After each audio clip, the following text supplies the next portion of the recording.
Welcome to Business Innovators Radio, featuring industry influencers and trendsetters sharing proven strategies to help you build a better life right now.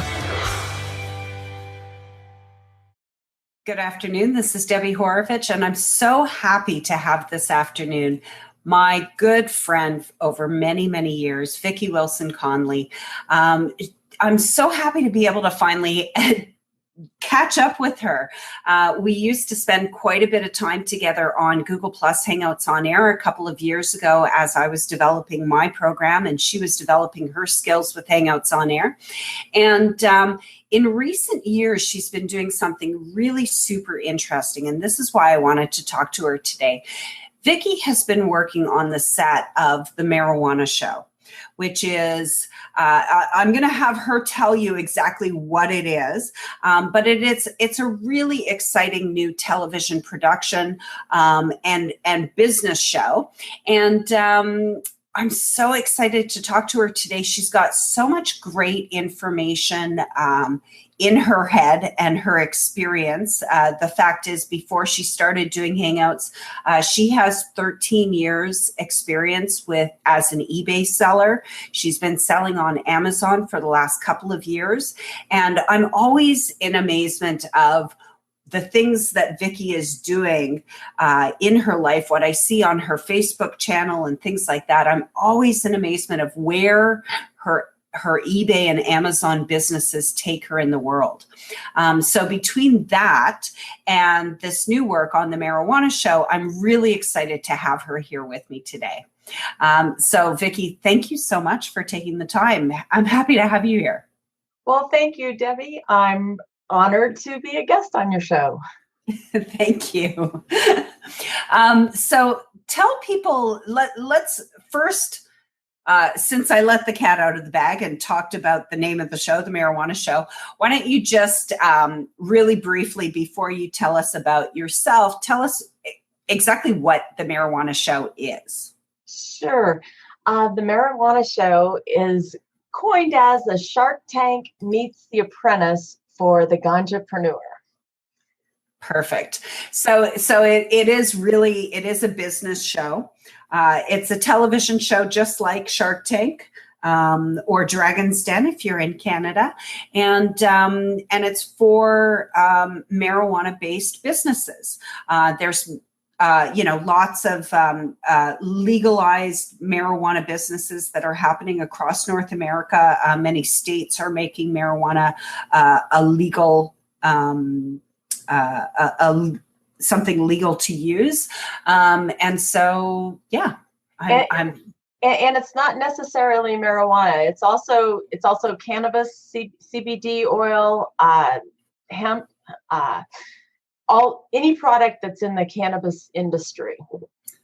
Okay. Any product that's in the cannabis industry would be a potential applicant for The Marijuana Show. Correct.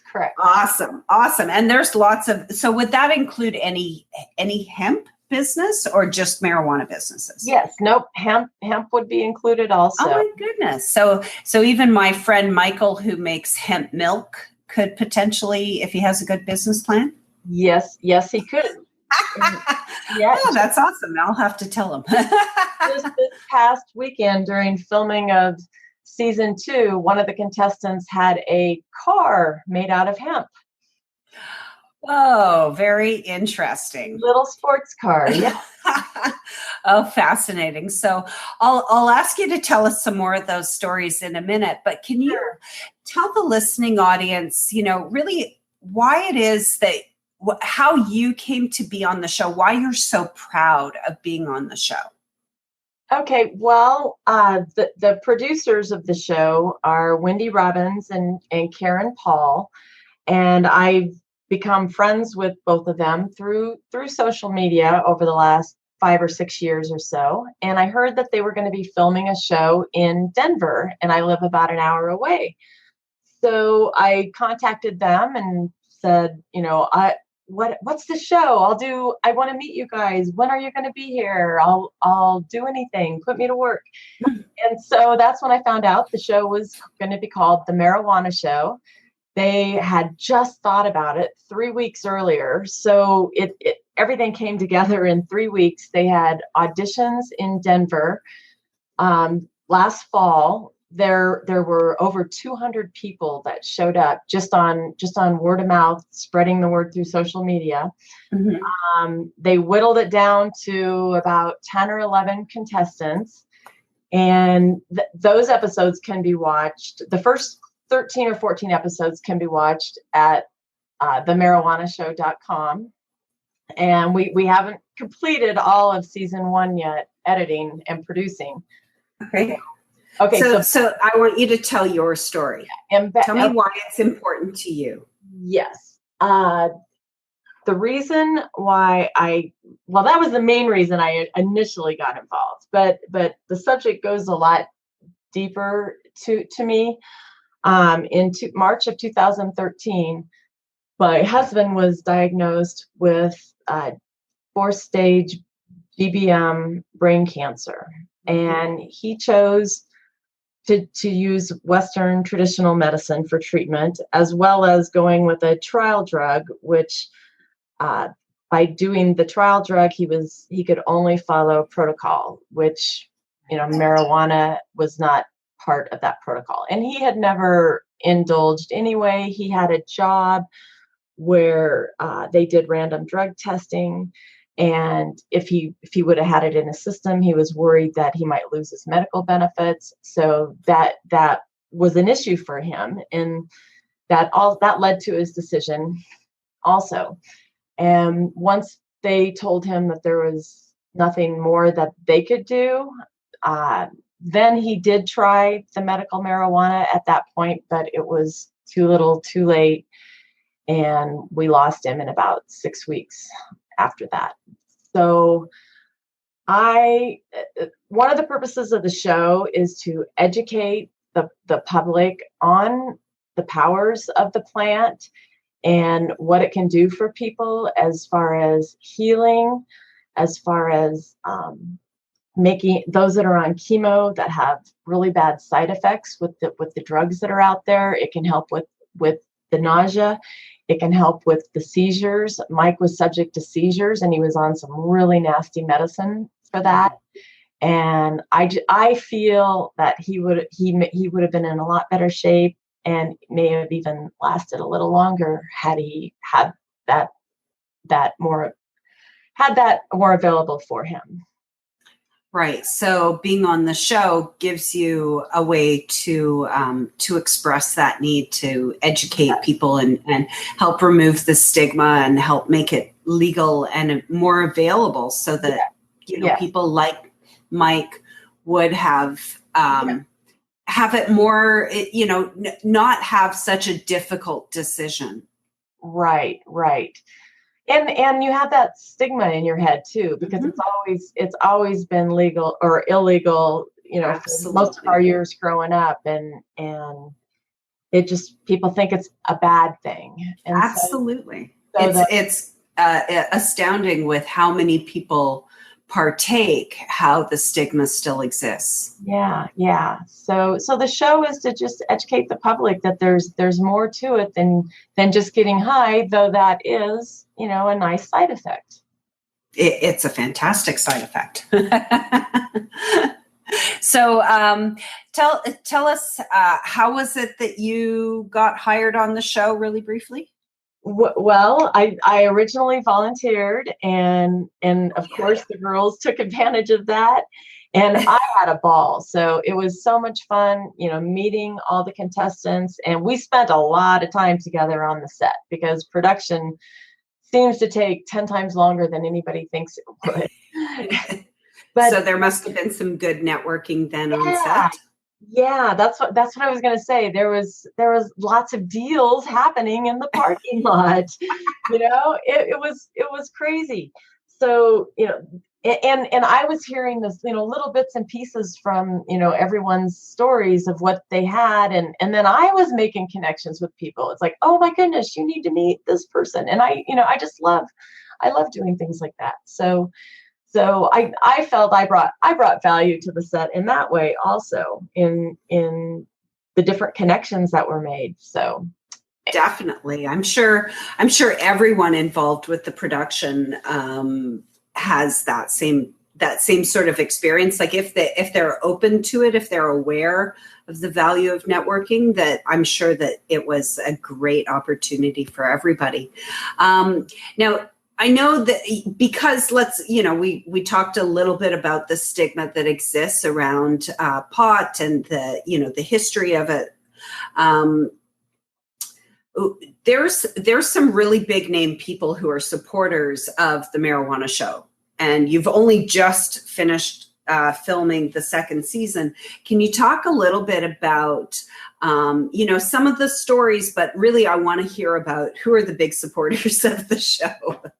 Okay, well, and we are still in the middle of filming second season. Okay. Yeah, we finished filming the pitches to the investors, but there's still several more things left to film. We've got Kevin O'Leary from Shark Tank. He said it's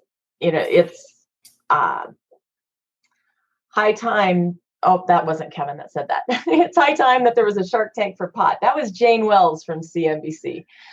Kevin O'Leary also gave us a quote. I don't have it written down though. Sorry. But we've had articles that have been written in Forbes. Wendy has done interviews with Entertainment Tonight. Currently, first season is only on the website right now, themarijuanashow.com. But second season, we will be on Comcast, Dish Network, Verizon, Roku. We've got over 50 million household distribution network going into second season. So, and you're negotiating with Netflix? Yep, we're also negotiating with Netflix. So, there's a lot of people that are out there rooting for us. So, including myself, and I'm sure many in our audience. Yeah.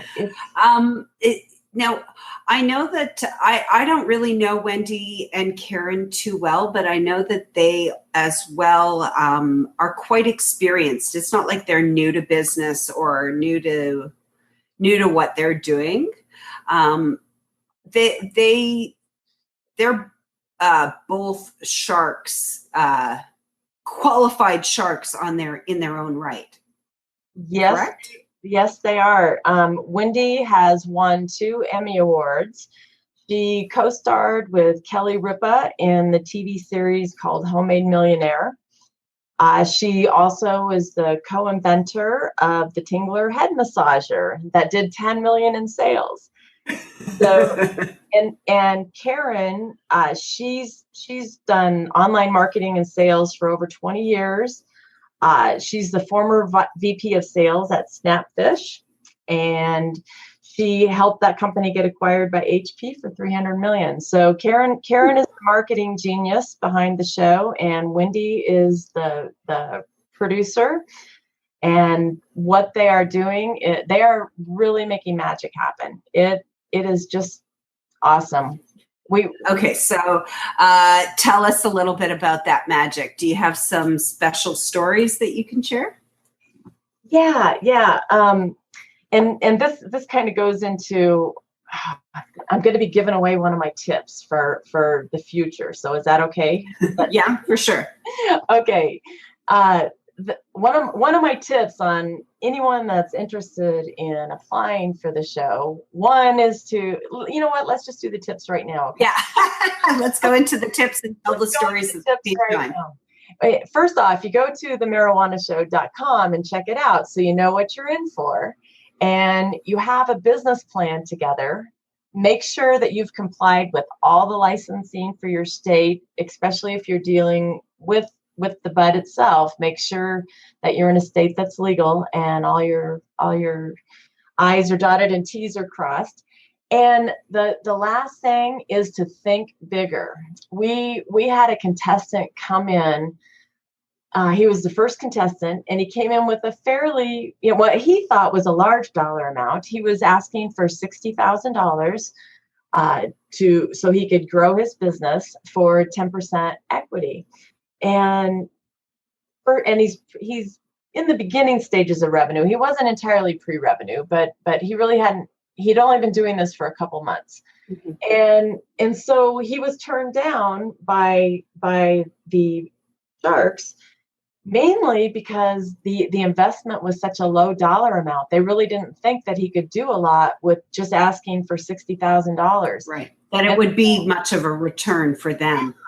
And so then we ended up, the scene was over and they had some sound issues. So it took like a half an hour to get those fixed. And so in the meantime, he was able to chat with the sharks off camera, and they ended up putting together a deal where all three of the sharks were going to come in. They were going to come in with more money, and they were each going to get, a 10% stake in the company, but they were going to be coming in with like 10 times more than what he even asked for. And they had all these ideas on ways that he can add value to, they were adding value to his business, which would definitely make it worth the stake in his business. So it was really cool to see things like that happen. Right. So what you're saying then is, first of all, people have to think bigger with their pitches, and maybe even be a little bit more established, but more generally be thinking bigger. And secondly, you just underlined the value of the networking that goes on set, because it was off camera. Right. That he managed to get the sharks into deals. Right. And then they did a follow-up filming after that, and he ended up getting a deal after they had a no deal in the beginning. So that was pretty cool. Oh, so they did end up filming him so they repitching? Oh, interesting. Yeah. They did additional filming because they had a deal. And That's then fantastic. we also had a 10-year-old contestant on the show. He was so cute, and he had a little friend with him. So, and they were so nice, and they played nicely together and quiet on the set. It was amazing. And so we were joking with him because he's our 10-year-old CEO, and his product is a dog biscuit that's made out of CBD oil, which is I believe it's legal in every state here in the U.S. And they're little paws called Paw Petty, and so that was his invention, and that's his company, and I can't give away too much from the show, so I'm not going to say whether he got a deal or not, but he definitely has stole the show. Yeah, there's some good stuff to look forward to in that, and also I think there was one last tip. Did you want to talk about that one? Oh, yes. I also had mentioned that some of the contestants were in the pre-revenue stage. So if your company is in pre-revenue, again, make sure you have a good business plan, make sure you've done your research, make sure you know what your competition is doing out there. And when you're asking for a dollar amount in exchange for a percent of your company, you're going to have to be flexible and open-minded with that dollar amount, because for what these mentors and investors are going to add to your company, you got to keep that in mind, and you may have to give away a little bit more than you want, but that's what it may take to make it happen. Right. And really the I think the value in your company is in the proof that you bring to the table, rather than speculating about how much you'll be able to make, or coming in with examples of tests that you've run. Right. Is probably a lot better for, test your ideas before you pitch the sharks. Right. So that you have proof of concept. Yeah. And know your competition. Know how that's a great point. Yeah. Know how much competition you have too. Because, and make sure that you let them know what makes you stand out from your competition. What do you do that's better? What do you do that adds value to your customer? Yeah. That's fantastic. Vicki, is there any one main thing today that that we really haven't touched on that we need to talk about? Well, yeah, share? one of those things is, for the listeners to go out there and find the Marijuana Show and watch it and find them on Facebook and engage with us over there on Facebook. Share with your friends, help us get the word out. We're going to put something together on the page to make it easy for people to get the word to Netflix, that we want to be on Netflix. That'll really help us extend our distribution network. Definitely. And Netflix is very much responsive to their subscriber base. So there have been lots of shows that have been extended and created and given new license and new life by Netflix. So the Marijuana Show can be one of them if you take action. And we are, like I said, we're in the middle of filming season 2. There's definitely plans for season 3. We have sponsors on board. There is more room for sponsorship if anyone is interested in anything like that. Just contact the show and let them know Vicki sent you. And I need to set a page up for that, don't I? I think so. Yeah. Awesome. Well, thank you so much for your time, Vicki. Sure. It's been a blast. It has been. Thank you, everyone, for listening, and come back again. We'll have more entrepreneurs like Vicki to talk with and to share their insights and their secrets. Thanks for listening.